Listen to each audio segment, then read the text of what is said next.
नमस्कार दोस्तों, राधे राधे। अगर आप सोचते हैं कि भगवान सिर्फ मंदिरों में होते हैं तो जरा ये कहानी सुनिए। एक व्यापारी जिसने भगवान के लिए सोने की पायल बनवाई, लेकिन वो पायल एक अजनबी के घर कैसे पहुंच गई और जब भगवान ने खुद वो पायल लौटाई तो क्या चमत्कार हुआ। ये सिर्फ एक कहानी नहीं, ये उस सच्ची श्रद्धा की मिसाल है जिसे खुद भगवान ने अपनाया। इस चमत्कारी घटना को आखिर तक सुनिए, क्योंकि अंत में जो हुआ वो रूह तक हिला देगा। जामनगर में सुरेश भाई पटेल नाम के एक सोने के व्यापारी रहते हैं। उनके मन में भगवान द्वारिकाधीश को सोने की सुंदर पायल चढ़ाने की प्रबल इच्छा होती है। उन्होंने अपने कारीगरों को 50 ग्राम सोना देकर खास पायल बनवाने को कहा, जिसे वह दिवाली के अगले दिन भगवान को अर्पित करना चाहते थे। कारीगरों ने मेहनत से काम करके 1 महीने बाद पायल बना दी और धनतेरस से 3 दिन पहले सेठ जी को सौंप दी। धनतेरस के दिन दुकान पर ग्राहकों की भीड़ लगी थी। गलती से एक नौकर ने वह पायल भी बिक्री के लिए बाहर रख दी। एक ग्राहक को वह पायल पसंद आ गई और उसने उसे अपनी पत्नी के लिए खरीद लिया। जब दिवाली के बाद सेठ जी भगवान को पायल अर्पण करने का सोचते हैं तो उन्हें पायल नहीं मिलती। पूछताछ करने पर पता चलता है कि नौकर ने अनजाने में पायल बेच दी थी। सेठ जी को बड़ा दुख हुआ, पर उन्होंने मान लिया कि शायद भगवान को वह सेवा स्वीकार नहीं थी।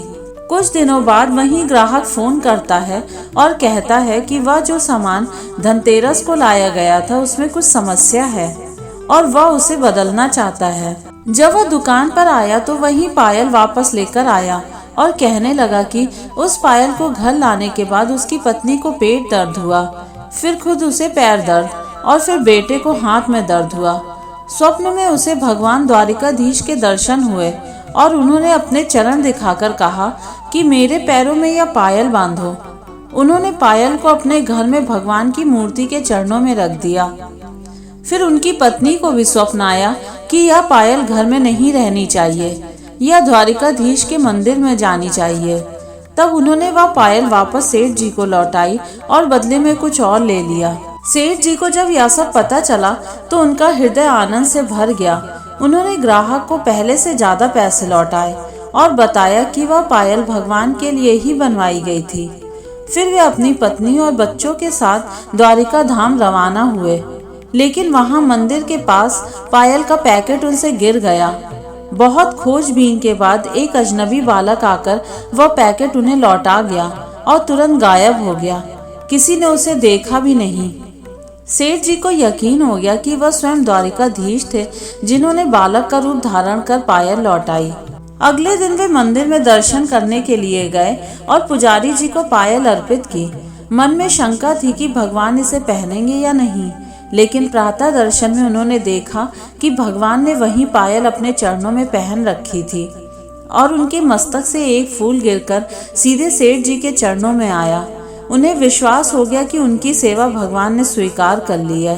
तो दोस्तों, ये कहानी बताती है कि जब भावना सच्ची हो तो भगवान स्वयं मार्ग बनाते हैं और अपने भक्तों की सेवा को स्वीकार करते हैं।